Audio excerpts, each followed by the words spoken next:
ರಾಜ್ಯದ ಜನರಿಗೆ ಕೊರೋನಾ ಮತ್ತೆ ಶಾಕ್ ಕೊಟ್ಟಿದೆ. ದೇವನಹಳ್ಳಿ ಆಸ್ಪತ್ರೆಯಲ್ಲಿ ಬಿಗಿ ಕ್ರಮ ಕೈಗೊಳ್ಳಲಾಗಿದೆ. ಅಂತಾರಾಷ್ಟ್ರೀಯ ವಿಮಾನ ನಿಲ್ದಾಣ ಹೊಂದಿಕೊಂಡಿರುವ ಪಟ್ಟಣದಲ್ಲಿ ಅಲರ್ಟ್ ಘೋಷಿಸಲಾಗಿದೆ. ರಾಜ್ಯದಲ್ಲಿ ಸಕ್ರಿಯ ಪ್ರಕರಣಗಳು ಹೆಚ್ಚಾಗುತ್ತಿರುವ ಹಿನ್ನೆಲೆಯಲ್ಲಿ ಕ್ರಮ ತೆಗೆದುಕೊಳ್ಳಲಾಗಿದೆ. ದೇವನಹಳ್ಳಿ ತಾಲೂಕು ಆಸ್ಪತ್ರೆಯಲ್ಲಿ ಕೋವಿಡ್ ಎದುರಿಸಲು ಸರ್ವ ತಯಾರಿಯನ್ನ ನಡೆಸಿಕೊಳ್ಳಲಾಗಿದೆ. 4 ಆಕ್ಸಿಜನ್ ಪ್ಲಾಂಟ್ ರನ್ನಿಂಗ್ ಮಾಡಲು ಸಿದ್ಧತೆ ಮಾಡಿಕೊಳ್ಳಲಾಗಿದೆ. ಆಸ್ಪತ್ರೆ ಆವರಣದಲ್ಲಿರುವ ಆಕ್ಸಿಜನ್ ಪ್ಲಾಂಟ್ ಕಾರ್ಯದ ಕುರಿತು ಪರಿಶೀಲನೆ ನಡೆಸಲಾಯಿತು. ಇನ್ನು ಆಕ್ಸಿಜನ್ ಪ್ಲಾಂಟ್ ಸುತ್ತಮುತ್ತ ಸ್ವಚ್ಛತಾ ಕಾರ್ಯದಲ್ಲಿ ಸಿಬ್ಬಂದಿಗಳು ತೊಡಗಿದ್ದಾರೆ. ಈಗಾಗಲೇ 120 ಆಕ್ಸಿಜನ್ ಸಿಲಿಂಡರ್ ರೀಫಿಲ್ ಮಾಡಲು ಆಡಳಿತ ಮಂಡಳಿ ನಿರ್ಧಾರ ಮಾಡಲಾಗಿದೆ. 100 ಕೋವಿಡ್ ಬೆಡ್ ಹೊಂದಿರುವ ಆಸ್ಪತ್ರೆಯಲ್ಲಿ ಕೊರೋನಾ ಎದುರಿಸಲು ಸನ್ನದ್ಧವಾಗಿದೆ. ಕೋವಿಡ್ ಟೆಸ್ಟ್ ಮಾದರಿಗಳನ್ನು ಸಂಗ್ರಹಿಸಲು ಮುಂದಾಗುವ ಆರೋಗ್ಯ ಸಿಬ್ಬಂದಿಗಳು ಕಾಣಬಹುದು. ಯಾವುದೇ ಕ್ಷಣದ ಪರಿಸ್ಥಿತಿ ಎದುರಿಸಲು ಸಿದ್ಧ ಎಂದು ದೇವನಹಳ್ಳಿ ತಾಲೂಕು ಆಸ್ಪತ್ರೆ ವೈದ್ಯರು ಹೇಳಿದ್ದಾರೆ. ಇನ್ನು ಸಾರ್ವಜನಿಕರು ಸಾಮಾಜಿಕ ಅಂತರ, ಮಾಸ್ಕ್, ಶುದ್ಧತೆ ಕಾಪಾಡಿಕೊಳ್ಳಲು ಮನವಿ ಮಾಡಿದರು. ಸಾರ್ವಜನಿಕರು ಸದ್ಯಕ್ಕೆ ಯಾವುದೇ ಆತಂಕ ಪಡುವ ಅಗತ್ಯ ಇಲ್ಲ ಅಂತ ವೈದ್ಯರು ಹೇಳಿದ್ದಾರೆ.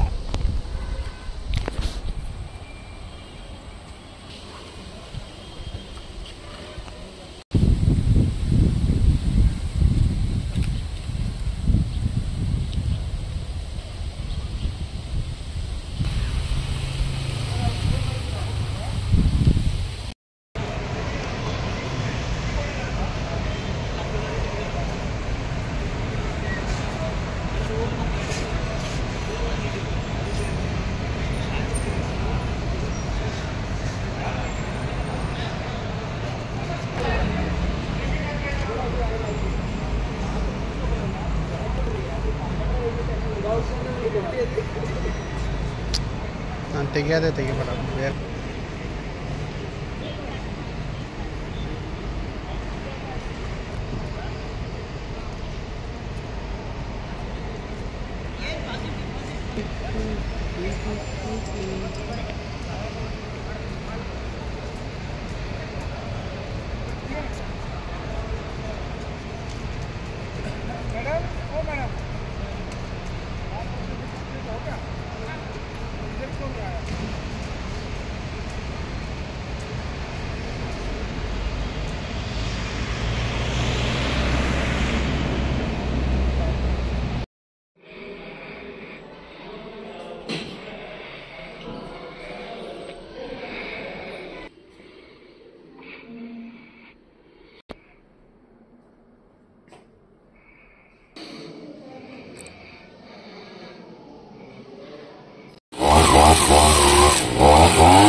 ಇಡೀ ಪ್ರಪಂಚದಲ್ಲಿ ಮತ್ತೆ ಕೋವಿಡ್ ಪ್ರಕರಣಗಳು ಮರುಕಳಿಸಿದೆ ಅಂತ ನಾವೆಲ್ಲ ನೋಡ್ತಾ ಇದ್ದೀವಿ.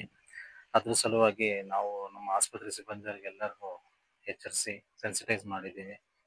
ಮತ್ತೆ ಆಕ್ಸಿಜನ್ ಸ್ಟಾಕ್ ಎಲ್ಲ ಚೆಕ್ ಮಾಡ್ಕೊತಾ ಇದೀವಿ. ಬೆಡ್ಸ್ ಕಾಯ್ದಿರಿಸಿದ್ದೀವಿ. ಯಾಕಂದ್ರೆ ನಮ್ಮ ಆಸ್ಪತ್ರೆ ಸಮೀಪದಲ್ಲಿ ಅಂತಾರಾಷ್ಟ್ರೀಯ ವಿಮಾನ ನಿಲ್ದಾಣ ಇರೋದ್ರಿಂದ ನಾವು ಮುನ್ನೆಚ್ಚರಿಕೆ ಕ್ರಮಗಳನ್ನು ತೆಗೆದುಕೊಂಡಿದ್ದೀವಿ. ಎಷ್ಟು ಬೆಡ್ ಐಸೋಲೇಷನ್ 10 ಇದೆ, ನಮ್ಮಲ್ಲಿ ICU ಬೆಡ್ಸ್ 10 ಇದೆ. ಅದನ್ನ ಕಾಯ್ದಿರಿಸಿದ್ದೀವಿ.